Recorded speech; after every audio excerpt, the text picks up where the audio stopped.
रात का सन्नाटा, मराठवाड़ा की गर्मी अभी खत्म नहीं हुई थी। रात के 1 बजे थे और सोनागपुर स्टेडियम के पास वाली सड़क बिल्कुल सुनसान थी। हवा में एक अजीब-सा ठहराव था। अफ़नान अपने दोस्त के घर से लौट रहा था। उसने अपनी साइकिल की स्पीड बढ़ाई क्योंकि उसे हमेशा लगता था कि स्टेडियम के पीछे बाने उस पुराने बैंड पाड़े गोडाउन के पास कुछ तो है जो बदल रहा है।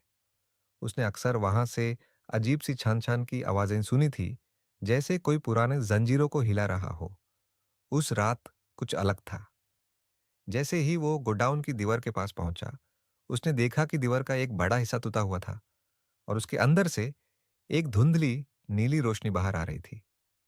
वो रोशनी किसी लाइट बल्ब की नहीं थी।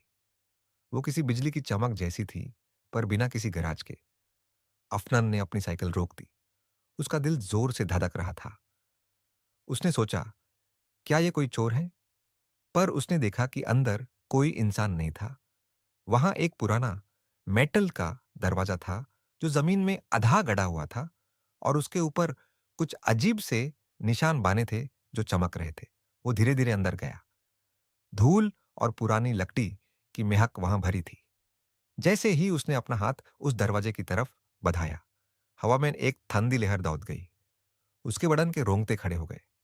जब उसका हाथ उस ठंडी धातु मेटल से छुआ, तो पूरा कमरा एक झटके के साथ कांप उठा। कौन हो तुम? एक भारी आवाज गूंजी, जो ना तो गोडाउन के अंदर से आ रही थी और ना ही बाहर से। आवाज जैसे सीधे उसके दिमाग के अंदर गूंज रही थी। अफनान पीछे हटने ही वाला था कि दरवाजा अपने आप खुलने लगा। अंदर कोई अंधेरा नहीं था, बल्कि एक ऐसी जगह दिख रही थी जिसे उसने कभी देखा नहीं था। एक ऐसा शहर जो मुरादाबाद जैसा दिखता तो था, पर जहां आसमान नीला नहीं, बल्कि वायोलेट, बैंगनी था। उसने देखा कि उस शहर की गलियों में लोग वही कपड़े पहने थे जो आजकल ट्रेंड में हैं, पर उनके चेहरों पर एक अजीब सा सुकून था। तभी उसने एक लड़के को अपनी तरफ आते देखा। वो लड़का बिल्कुल अफनान जैसा दिख रहा था, बस उसकी आंखों में एक पुरानी स्याही, इंक जैसी चमक थी। तुम लाटे हो गए, अफनान, उस लड़के ने कहा। अफना का गला सूख गया। तुम तुम कौन हो और ये जगह क्या है? लड़के ने मुस्कुराकर कहा, ये कल का मोरदबड़ है और मैं तुम्हारा ही एक वर्जन हूं जो तुम्हारे फैसलों की वजह से यहां फंस गया है। ये कहानी का पहला हिस्सा है। क्या हम इसे आगे बढ़ाएं? तुम बताओ कि अफनान को उस दूसरे अफनान के साथ क्या करना चाहिए? अंदर जाना चाहिए या भाग जाना चाहिए? कुछ रास्ते ऐसे होते हैं जो कभी खत्म नहीं होते।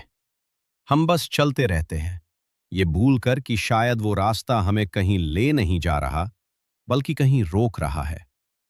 रात के 2 बजे, जब शहर सोता है, तब कुछ चीजें जगती हैं। 1 बजे से 3 बजे। The encounter, the build up. Visual. आप गाड़ी में हैं या अकेले चल रहे हैं।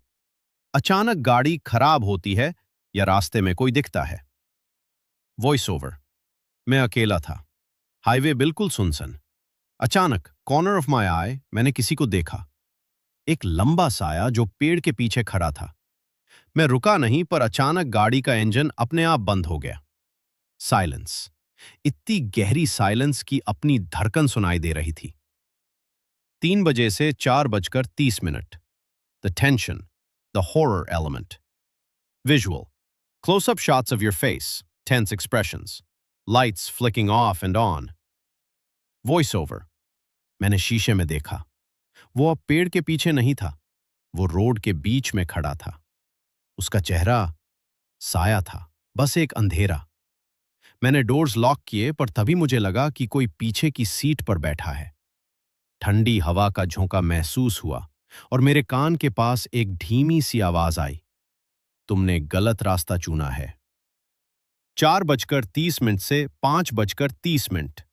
The climax, the twist. Visual. Rapid cuts, camera shaking, sudden silence again. Voice over. मैंने स्पीड बढ़ाई, गाड़ी भागी, पर हर मोड़ पर वही पेड़ दिख रहा था, वही साया। जब मैंने फाइनली आखिरी मोड़ काटा, तो मैं वहीं था जहां से शुरू किया था। वही जगह, वही वक्त। तब मुझे समझ आया, मैं वहां से कभी निकला ही नहीं था।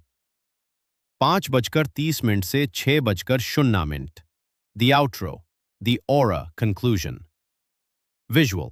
आप स्क्रीन की तरफ देख रहे हैं. Intense expression. Voice over. कुछ कहानियां खत्म नहीं होती, वो बस रिपीट होती रहती है. क्या आपने कभी ऐसा महसूस किया है जैसे आप वही फंसे हुए हो? कमेंट में बताओ अगर आपने कभी कुछ ऐसा देखा हो. स्टे अलर्ट, क्योंकि हर साया सिर्फ अंधेरा नहीं होता. मिलते हैं अगले एपिसोड में.